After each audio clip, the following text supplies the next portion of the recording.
દેશનું ભવિષ્ય બની શકે અને એવા યુવાનોને અનેક આતંકી સંગઠનો જોડે જોડાયેલા લોકો દ્વારા મારા દેશના મારા રાજ્યના યુવાનોને કટ્ટરપંથી બનાવવાનો પ્રયાસ કરવામાં આવ્યો. હેવીલી રેડિકલાઇઝેશન જોડે આ ભણેલા ગણેલા તો ખરી, દેશની અનેક યોજનાઓનો લાભ લઈને ડિગ્રીઓ જરૂરથી પ્રાપ્ત કરી, પરંતુ દેશની યોજનાઓનો લાભ લઈને જે ડિગ્રી મળી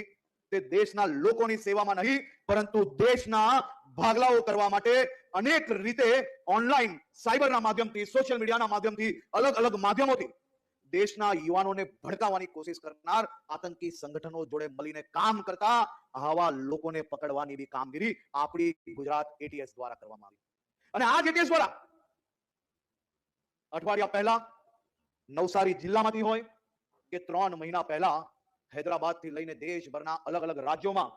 જે આ આતંકી વિચારધારાવાળા આતંકીઓ જે ઓનલાઈન માધ્યમથી દેશના બીજા યુવાનોને ભડકાવવાની કોશિશ કરતા હતા, એ માત્ર ગુજરાતમાં નહીં પરંતુ અન્ય રાજ્યની અંદરથી આ ટેરર મોડ્યુલને પર્દાફાશ કરવામાં સફળતા મેળવનાર મારા સૌ અધિકારીઓને, મારી ગુજરાત પોલીસની આ એટીએસની ટીમને હું ખાસ દિલથી અભિનંદન આપું છું. કારણ કે સામાન્ય